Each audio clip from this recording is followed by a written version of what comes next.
I'm just back from a trip to Trna, a remote set of islands off the coast of Norway that few Norwegians even make it to.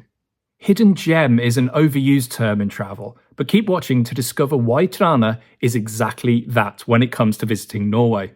You'll see the mountains that define these landmark islands, terrific sea views, and a thriving community that dates back to the Stone Age and is still going strong today. Just before we get started, check out lifeinnorway.net for more on Trna, Norwegian islands, and all things Norway in English. Now, let's get going to Trna. I'm on Hurtigruten's Trollfjord, and we are about 1 hour away from Trna, the islands you can just about see in the distance there. After 13 years of living in Norway, I am finally getting to visit this remote community miles out to sea on the polar circle, and I'm really looking forward to it. Just before we get there though, let's put this place on a map.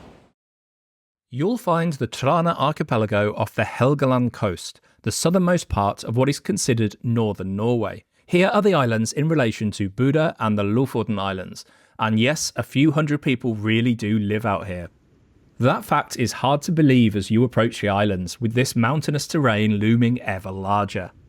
On the Trollfjord, the head chef provided some entertainment and a snack for the passengers as we made the crossing over to Trana, but I preferred standing at the front of the ship watching our arrival.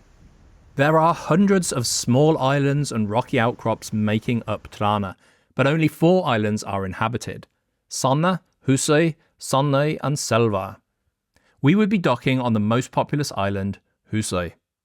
As we approached Husøy, many more guests joined me at the front of the ship to watch our arrival through a narrow channel and to see what's involved with docking here. There is no airport here, so the only way to reach the islands is by boat. Just 1 or sometimes 2 passenger ferries make the trip from the mainland every day, so the people here have learned to be self-sustainable. Trana's harbour, though, is a busy one with good facilities, but passenger ships of this size are rare. Aside from the Trollfjord stopping by every few weeks during the summer, only a National Geographic Lindblad expedition ship had called at Trana this year, so there was plenty of interest from locals too. Now, usually on port calls in small places like this, I like to just wander around and see what I can discover on my own. But knowing I would probably not be back in Trana for quite some time, if at all, I decided to book myself on a tour to make the most of my limited time here on Trana. Now, I could have booked the boat tour and island hopping tour to see more of the mountainous landscapes and potentially wildlife and bird life that call these islands home. But in the end, I chose the cultural walking tour on Husøy Island, which is the island where we docked, the most populous island. Although this meant I would only see one of the islands, it did mean I would discover more about the culture, the history, and the people that live on Trana to this day from someone who grew up on the islands. Hello, my name is Ramona Remen. I am born and raised on Trana. I am the manager of tourism and travel in the municipality, and I work with cruise ships and tourism all year round here. Ramona led us from the ports and through part of the village before we turned off into the countryside. As we walked, she told us about the history of these islands.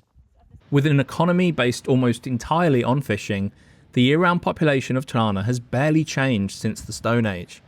There's always been a few hundred people here, earning their living because of the sheltered bays and the deep, cold waters that are rich with fish throughout the year. Today, around 450 people live here. Given what I do for a living, making these videos and writing articles all about Norway, I was keen to ask Ramona what people do here on Trana in their spare time. My favorite thing to do in Trana is probably spending time with people here, and with an amazing backdrop of our nature here, it's very common to go outside and enjoy nature, which I often do. The attraction of what Ramona said became obvious as we continued our tour. Our first proper stop on the tour was the island's water tower up a small hill. Now, although the water tower plays an interesting role in the history of Husøy, the reason for coming here wasn't the tower itself, it was the wonderful views of Husøy and the other islands of Traena in all directions. In particular, the view of the mountains of Trna was terrific, and you could even make out the famous cave known as Nature's Cathedral, believed to have been a meeting place dating back 10,000 years. One of the few other buildings nearby, this cute little chapel was to be our next stop. The chapel is normally closed, but because we were with a local, they had a key and we were able to enter. It turned out to be newer than I expected. The Petter Dass Chapel was built in 1997 in memory of the theologian and poet. It's also dedicated to those who have been lost at sea over the years. There's lots of nice local touches inside, including this fabulous Northern Lights image, and the very fact that the chapel was actually designed to resemble a boat, which is best seen from the outside. On the way back into the village, we passed the site of the main stage of the Trna Festival, something which I asked Ramona to explain. One of the things that we are most famous for, if you could say that, or what's put Traena on the map, as we usually say, is the Trna Festival. It's an annual music festival, it's called a rock music festival, but it's more everything sort of music festival, if you know what I mean. So there will be some big headliners and then some things you've never heard of before, but it will all attract a big crowd. So there will be people everywhere you go. There will be people here, and with such a small island with normally only 450 people, having 3,000 extra guests can be fun. As we explored the village, I began to see exactly what Ramona meant. With just one store, one cafe and a pub, having 3,000 people on these islands must be an experience. We stopped off at the Aloha Cafe. Yes, that's a Hawaiian-themed cafe right in the middle of these remote islands in northern Norway. Everyone on the tour was treated to a cup of coffee and this lefse, a traditional Norwegian pastry done in Trana style with brown cheese inside. A few minutes walk from the cafe, we had the chance to look inside the 18th century Trana church, which has space for about half of everyone who lives on the islands. Then we came to the small Trana Museum.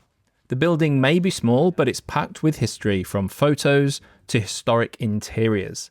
It's well worth a look inside, but it won't take you more than a few minutes. The final stop on our tour, appropriately, was the pub down on the waterfront. As soon as I walked in, it was obvious that this was a place really popular with locals, and I imagine there are many entertaining evenings to be had here, especially with this ocean, swimming baths and sauna right next door. Once again, everyone on the tour was treated, this time to a local beer and a fish cake.